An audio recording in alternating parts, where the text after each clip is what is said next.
अरे बहू, ये देख, सारा साबुन बर्तन में रह गया। ये नौकरानी कोई काम नहीं करती, गंदा काम करके चली जाती है और ढेर सारा पैसा ले जाती है। अरे मम्मी जी, उसने तो साफ किया ही था। मेरे ही हाथ से इस ग्लास में सर्फ गिर गया था। अरे बस कर झूठी, उसे बचाने के लिए सारी जुगत लगा ले, लेकिन मैं तो इसे निकाल कर ही रहूंगी। हमारे जमाने में ना कोई नौकरानी थी और ना ही ये चिकने बर्तन। चूल्हे के जले बर्तनों को राख रगड़ कर साफ किया करती थी मैं। अरे माँ जी, मैं कहाँ बचा रही हूँ उसे। और वैसे भी आजकल नौकरानी जरूरत नहीं, स्टेटस सिंबल बन गया है। अब आप बताओ, मैं मुन्ना को नीचे घुमाने ले जाऊं तो लोगों से क्या बोलूं? झाड़ू पोछा खुद लगा रही हूँ। लोग सीधा यही पूछते हैं कि कौन सी नौकरानी काम कर रही है तेरे घर पर। अरे बस कर, ये भी कोई बात होती है? मम्मी जी, आप नहीं समझेंगी। शाम को नौकरानी घर आकर काम कर ही रही होती है कि सास को कहती है, माँ जी एक बात बोलूं, बुरा न मानना। अरे वैसे तो मुझे तेरी शक्ल ही पसंद नहीं है, बात क्या खाक पसंद आएगी। अरे माँ जी, सुन तो लीजिए क्या कह रही है। तो मैंने कौन सा उसका मुंह पकड़ लिया है? अरे माँ जी, वो लाल साड़ी पहनती हो ना पहना करो। सास का गुस्सा अब तो 7वें आसमान पर होता है। अरे वाह जीवा, क्यों ना पहना करूं? और तू होती कौन है ये बताने वाली कि मैं क्या पहनूं क्या ना पहनूं?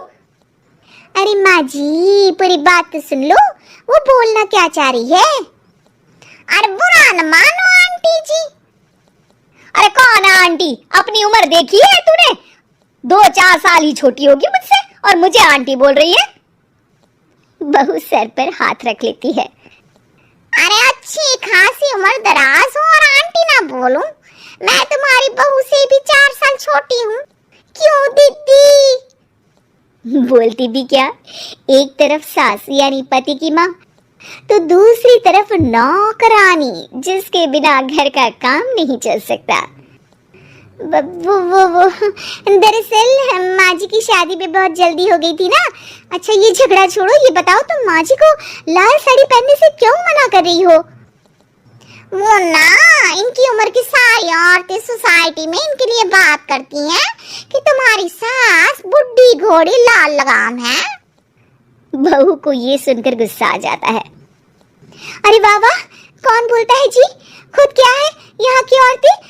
बाल सफेद लेकिन टाइट जींस और कोई कुछ भी पहने।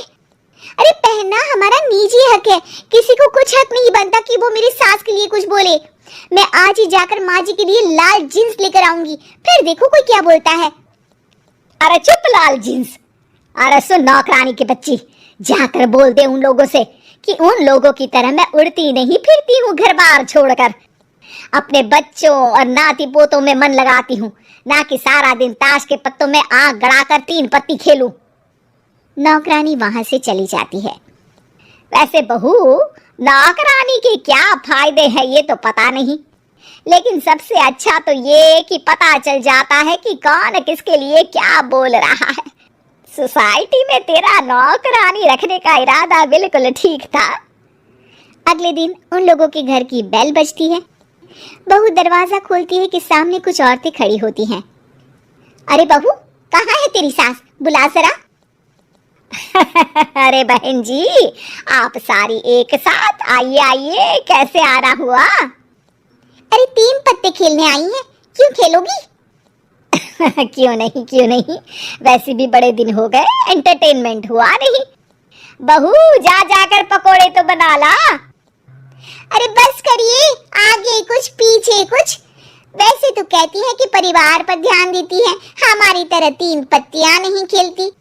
हमने कौन सा परिवार छोड़ दिया? सास सक पका जाती है। अब ये किसने कहा? मैं तो कहती हूँ कि मैं भी थोड़ा बाहर निकलूं। आपने ही तो कमला नौकरानी से ये सारी बात की थी। सास और बहू को अब सारी कहानी समझ आ जाती है कि सोसाइटी की औरतें क्यों भड़क रही हैं। माफ करिए आंटी, मैं छोटी हूँ, लेकिन फिर भी पहले तो आप लोगों ने माँ की लाल साड़ी का मजाक उड़ाया था ना। हाँ हाँ उड़ाया था, लेकिन उससे पहले तो तुम लोगों ने हमारी जीन्स के बारे में बात की थी। अरे क्यों ना पहने हम जीन्स, तुम्हारे पैसों की थोड़ी ना है।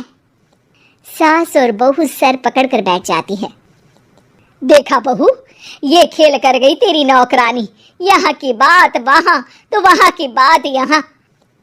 दोनों किसी तरह औरतों को समझा बुझाकर घर भेजती है और कसम खाती है कि नौकरानी को नौकरानी ही रहने देंगी।